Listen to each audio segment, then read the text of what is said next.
Question 6, we have these two vectors, Pi and Qj, or I and Sj. They're perpendicular.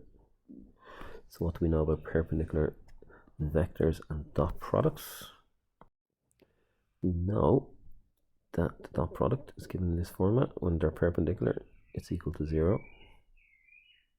So we have x1, x2 and y1, y2 added together. So let's have a look at that. P by r is the two x's. P by r plus q by s, if they're perpendicular, is equal to 0. That's the equation they're looking for. Two smooth spheres of mass 2m and m impinge obliquely. So we have 2m and m. We're going to have before, we're going to have after. We have speeds of 4 and 6, and mass m is brought to rest. So okay, mass m is going to have 0i plus 0j at the end. We know in this question there's no change in j, so therefore it must have been 0j to begin with here, which means if its speed is 6, it has to be 6 in the I direction.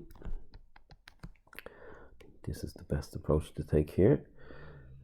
Before the collision, mass m is brought to rest, and find the speed of the 2m after. So we're looking for the speed of the 2m after. Now, if are they perpendicular? They are perpendicular, so the dot product is equal to 0. So if we call this one AI plus BJ, we can say that 6 times A plus B times 0 is equal to 0 based on the dot product. So that this is going to be 0, so therefore this one has to be 0, so therefore A has to be 0. And the speed of this one is 4, so therefore B is equal to 4. So we can change these to 0i plus 4 in the j direction, which means that this guy here is also 4 in the j direction. So now we have an unknown here. We'll just call this one AI. So if we use our conservation of momentum, we can say 2m by 0, this one by this one, plus m by 6 is equal to 2m by a plus m by 0. So what's this going to give us? It's going to give us 6m equals 2ma. So 2a is equal to 6, so a is equal to 3. So we have 3i plus 4j. I'm looking for the speed, so the magnitude of 3i plus 4j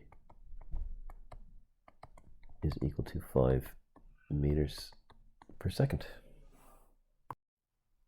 Then we're asked to show the kinetic energy gained by 2m is half the kinetic energy lost by m. So kinetic energy, half mv squared.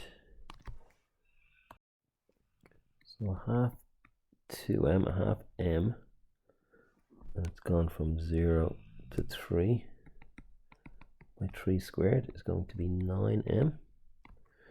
And then lost here, we have a 6 and a 0, so we have a half m v squared. So a half, which was 6 squared, so that was 36 divided to 18m. So it lost 18m and it gained 9m, so the energy gained is half the energy lost for part 3. In part B, we have an engineer with a microelectric circuit, and we're looking for the shortest path, or the quickest path from node A to node J. We're asked to use Dijkstra. So we've got to start at A here, A to J, we'll use Dijkstra. So I think the best way to do it is set up boxes like this. So we're at A. We call this node 1, a total weight of 0. So the shortest path from here is to B. So B is going to be node 2.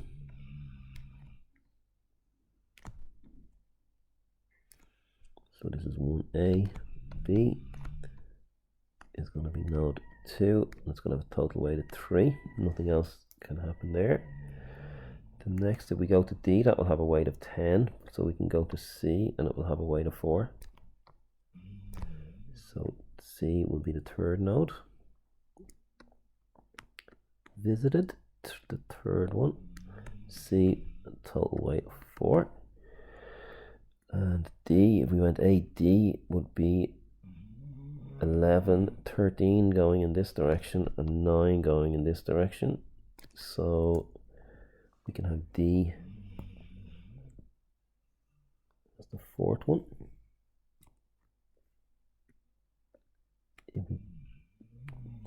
Or if we look down the bottom, we actually have a 1. So C to F is much shorter. So was that shorter than the previous one? It wasn't. No, it wasn't. So F is going to be the fourth one visited. It's going to have a total weight of 5. There is other options feeding into F. We'll put them in now. So the weight, let's look at the weight. We're at 5. This is going to get me to 8. This one will get me to 9. This one will get me to 11, all above 8. And this one will get me to 13. So I think I is next.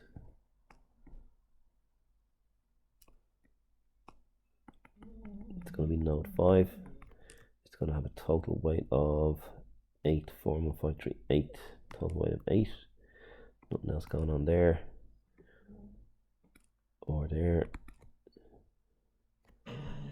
Weight of 0 here. B would have a weight of 3. C a weight of 4. 5, 8. So I is 8. So we can get to the end in 16. Just jot that down. That's not the shortest path. So let's go back up now to the next lowest number. We have B to D would get me to 9, and we're at 8, so that must be next. So D must be next. It's going to be the 6th one visited. It's going to have a weight of 9. It could also have a weight of 11, we can see going this way. So we visited D with a weight of 9. We visited I, circle it as well. So what's next? We're at 9. If we go this way, that will be 14. F's already visited down the bottom. So it looks like E is next. With a weight of 14. I don't see anything lower. E is going to be the 7th one with a total weight of 14. Is there anything else that can happen going into E? There's nothing else feeding into E. So E is visited, then G and H are next. So what do we want to E to G would add 10, get me to 24. D would add 16 to it, so I think G is next. I think J is next at 16.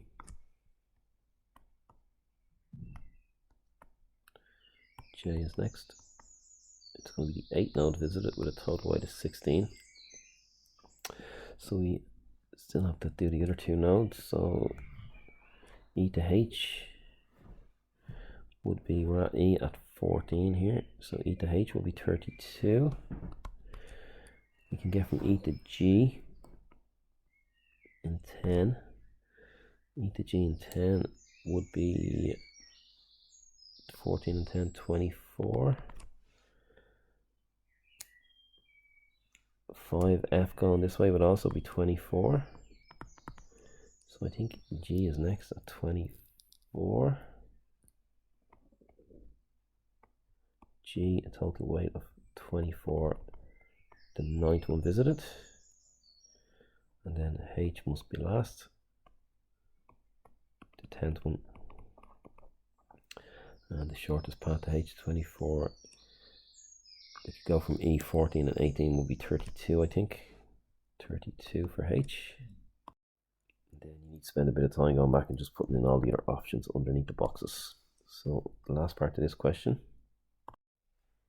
the time taken, which we got to be the shortest path, the critical path is going to be A, C, F, I, J. A, C, F, I, J. And what did that take? That took 4 and 1, 5 and 3, 8 and 8, 16. We said already. That's the quickest path. Greedy algorithm is the next one. The definition of a greedy algorithm. Well, greedy algorithms make the locally optimal choice at each stage. It doesn't take the overall network into account when trying to optimize the path.